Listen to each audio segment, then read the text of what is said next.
అందరికీ హాయ్ అండి. Welcome back to my channel. జిఎస్లోకి వెళ్ళిపోదాం. ఆర్థిక మంత్రి హోదాలో పార్లమెంటులో బడ్జెట్ ప్రవేశపెట్టిన తొలి ప్రధాని ఎవరు?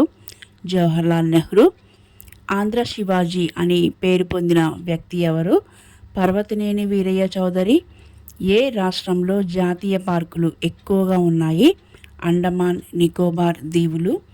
ఈశాన్య రైల్వే కేంద్ర కార్యాలయం ఎక్కడ ఉంది? గోరఖ్పూర్. దేశీయ పర్యాటకంలో ప్రాముఖ్యమైన 2 కిలోమీటర్ల పొడవైన పంబన్ రైల్వే బ్రిడ్జ్ ఎక్కడ ఉంది? పాక్ జలసంధి. చెన్నై విశాఖపట్నాన్ని కలిపే జాతీయ రహదారి NH5. ఏ పార్కును టాప్ స్లిప్ అంటారు? ఇందిరాగాంధీ వన్యప్రాణి సంరక్షక కేంద్రం జాతీయ పార్కును. ఉత్తర కొరియా రాజధాని ఏది? ప్యోగ్యాంగ్. మానవునిలో భాగ్యరసాన్ని తాత్కాలికంగా నిల్వ చేసే భాగం ఏది? పిత్తాశయం.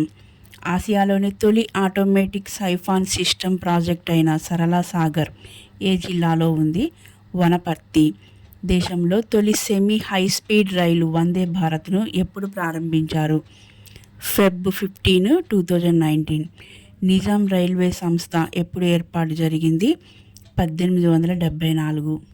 చెంచల్గూడ జైలు ఎప్పుడు నిర్మించారు? 1882. నాంపల్లి రైల్వే స్టేషన్ ఎప్పుడు నిర్మించారు? 1883. ఫలక్నామా ప్యాలెస్ ఎప్పుడు నిర్మించారు? 1884. ముస్లిం జన్ వంతెన ఎప్పుడు నిర్మించారు?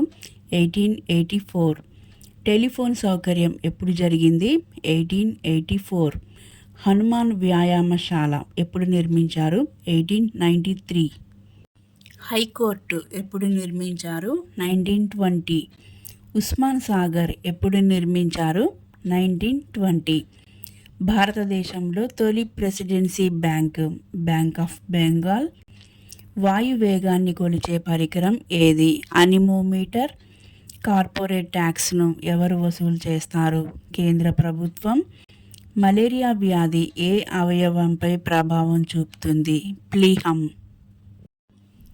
IRDP కార్యక్రమాన్ని దేశవ్యాప్తంగా ఎప్పుడు విస్తరించారు? October 2, 1980. షెడ్యూల్డ్ బ్యాంక్ గురించి దేనిలో పేర్కొన్నారు? బ్యాంకింగ్ క్రమబద్ధీకరణ చట్టం 11th షెడ్యూల్. మహారాష్ట్ర, ఛత్తీస్గఢ్, ఒడిశా రాష్ట్రాల ద్వారా పోయే జాతీయ రహదారి ఏది? National highway 8. దేశంలో పొడవైన జాతీయ రహదారి నేషనల్ హైవే 2.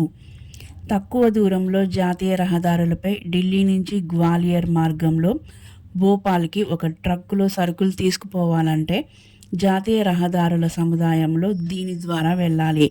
National highway 2, 3, 12. సారే జహాసే అచ్చా గీతాన్ని రచించింది ఎవరు? మహమ్మద్ ఇక్బాల్. తెలంగాణ రాష్ట్ర గీతం జయ జయ హే తెలంగాణ. తెలంగాణ రాష్ట్ర పుష్పం తంగేడు పువ్వు. జయ జయ హే తెలంగాణ గేయాన్ని రచించింది ఎవరు? అందశ్రీ. పంచవర్ష ప్రణాళిక ప్రతిపాదనలకు తుది రూపం ఇచ్చేది జాతీయ అభివృద్ధి మండలి. ఆర్థిక ప్రణాళిక ఏ జాబితాలోని అంశం? కేంద్ర జాబితా. పంచవర్ష ప్రణాళికలకు అంతర్గత ఆర్థిక సహాయం కోసం ప్రభుత్వం వేటిపై ఆధారపడుతుంది? ప్రజా పనుల రాజ్యం అనే భావం ఏ దేశం నుండి గ్రహించారు? ఆస్ట్రేలియా. ప్రపంచంలోనే అతి లోతైన సరస్సు ఏది? బైకాల్ సరస్సు. తల్లి పాలలో లభించని విటమిన్లు B, D. ఆంధ్రప్రదేశ్లో అతి ప్రాచీన స్తూపం ఎక్కడ బయలుపడింది? బట్టిప్రోలు.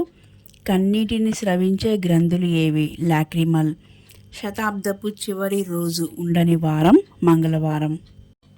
ప్రభుత్వం ఆర్థిక బిల్లును ఎప్పుడు తయారు చేస్తుంది? బడ్జెట్ ఆమోదం జరిగిన తర్వాత. వేదం అనగా విజ్ఞానం. ఓకే స్టూడెంట్స్, మరిన్ని వీడియోస్తో మళ్ళీ కలుద్దాం. Please like, share, subscribe my channel. Thank you for watching.